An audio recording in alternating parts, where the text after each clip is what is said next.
নমস্কার বন্ধুরা, আপনারা দেখছেন যে একদিকে ডান্স চলছে, মানে শরীরচর্চা চলছে, এবং আরেক দিকে যেটা দেখছেন সেটা হচ্ছে একটা সাদা শাড়ি, নীলপার সাদা শাড়ি, সেই সাদা শাড়ি পরে ভোটের প্রচার চলছে।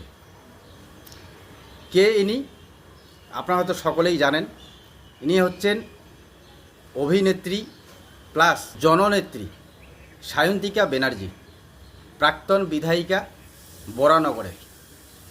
তো আমি আপনাদের আজকে এই ভিডিও কেন দেখাচ্ছি, যে সায়ন্তিকা ব্যানার্জি তিনি যখন বিধায়িকা ছিলেন বরানগরের এবং সামনেই 26-এর ইলেকশন ছিল, সেই সময় তিনি ভোট প্রচার করে বেড়াচ্ছিলেন। তো সেই ভোট প্রচার করার সময় তার যে সাজগোজ সেটা আলাদা রকম ছিল, কারণ তখন তিনি একজন শুধু নেত্রী, অভিনেত্রী নন।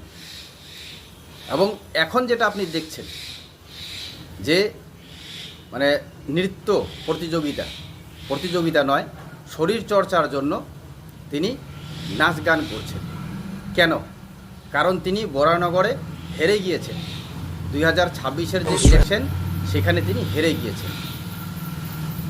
তো আমি আপনাদের এই ভিডিও কেন দেখাচ্ছি, কারণ আমরা বিভিন্ন সময় দেখেছি যে আমাদের রাজ্যে বিভিন্ন সময় রাজনৈতিক অভিনেতা অভিনেত্রীরা তারা সাধারণ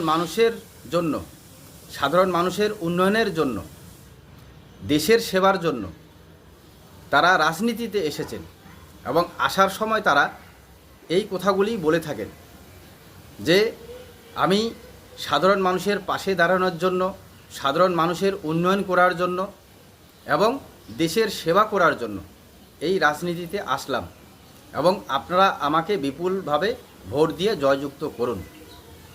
কিন্তু আজকে এই সায়ন্তিকা ব্যানার্জি হেরে গিয়েছেন, এবং হেরে যাওয়ার পরেই তিনি মানে জননেত্রীর যে একটা জায়গা, সেই জায়গাটাকেই পরিবর্তন করে দিলেন।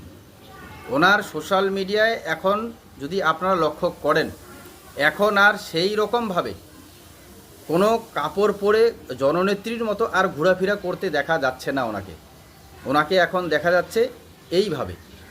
কেন?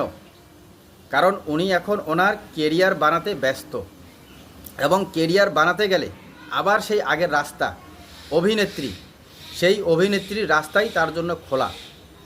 কিন্তু আমার প্রশ্ন বাংলার সাধারণ জনগণের কাছে, যে আজকে বরানগরে যিনি জিতেছেন তিনি হচ্ছেন সজল ঘোষ, কিন্তু বরানগরের মানে সাধারণ মানুষ কি শুধু সজল ঘোষকেই ভোট দিয়েছেন? এই বিধায়িকা, প্রাক্তন বিধায়িকা সায়ন্তিকা ব্যানার্জি, এনাকেও কিন্তু সাধারণ মানুষ ভোট দিয়েছেন। তো যারা এই সায়ন্তিকা ব্যানার্জিকে ভোট দিয়েছেন, সেই ভোটারের প্রতি, সেই সাধারণ জনগণের প্রতি কি এই সায়ন্তিকা ব্যানার্জির কোনো কর্তব্য বা কোনো দায়িত্ব নেই? শুধু তিনি কি ভোটে হেরে গিয়েছেন বলেই সেই সাধারণ মানুষের উপর, যারা এই সায়ন্তিকা ব্যানার্জিকে ভরসা করে ভোট দিয়েছেন, হয়তো তিনি হেরে যেতে পারেন, কিন্তু তাদের উপর এই সায়ন্তিকা ব্যানার্জির কি কোনো দায়িত্ব নেই? হেরে গিয়েছেন বলে কি তিনি সাধারণ মানুষের পাশে আর দাঁড়াতে পারবেন না?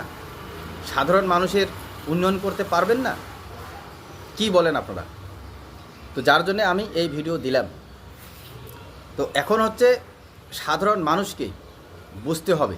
আমরা কিছুদিন আগেও দেখলাম যে কোয়েল মল্লিক তিনিও রাজ্যসভার সদস্য হলেন, কিন্তু সদস্য হবার আগে তিনি কি বলেছিলেন? যে আমি দেশের সেবা করতে চাই, আমি সাধারণ মানুষের উন্নয়ন করতে চাই, সাধারণ মানুষের পাশে দাঁড়াতে চাই।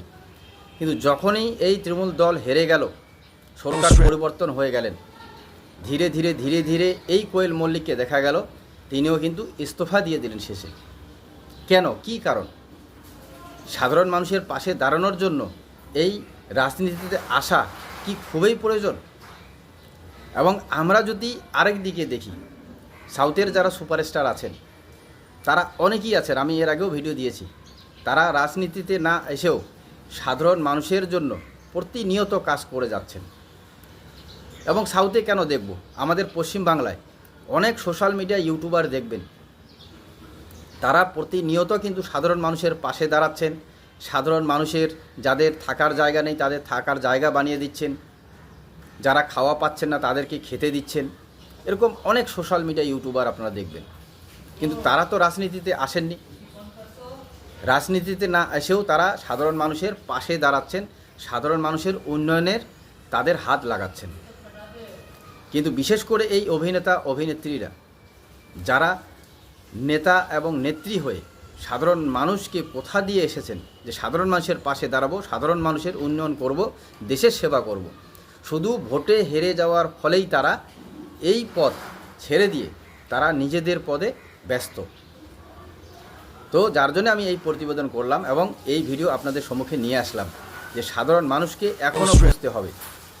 কারণ আপনারা যদি এই অভিনেতা অভিনেত্রী দেখে ইলেকশনে দাঁড় করিয়ে দেয় রাজনৈতিক দল এবং তাদেরকেই যদি আমরা আবারও ভোট দিই বা আবারও জিতিয়ে আনি, তো যতদিন তারা ক্ষমতায় থাকবে ততদিন শুধু আপনাদের জন্য রাজনৈতিকভাবে পরিষেবা দেবে, তারা ব্যক্তিগতভাবে আপনাদেরকে কোনো পরিষেবা দেবে না। ঠিক যখন হেরে যাবে এরকম করে কাটিং খেয়ে যাবে। তো কাজেই বাংলার সাধারণ জনগণকে এই অভিনেতা অভিনেত্রীদের থেকে যারা রাজনীতিতে আসছেন তাদের থেকে একটু হলেও সাবধানতা অবলম্বন করা দরকার। যদিও এটা আমার ব্যক্তিগত মত, এবং আপনারাও আপনাদের ব্যক্তিগত মত অবশ্যই কমেন্টে জানাবেন। আসলেই কি এই অভিনেতা অভিনেত্রীরা যারা জননেতা জননেত্রী হয়ে সাধারণ মানুষের পাশে দাঁড়াবেন বলে রাজনীতিতে আসেন, তারা কি আসলেই সাধারণ মানুষের উন্নয়নের জন্য আসেন নাকি নিজেদের রাজনৈতিক ফায়দার জন্য আসেন? অবশ্যই কমেন্টে জানাবেন। সজাগ থাকবেন। ধন্যবাদ।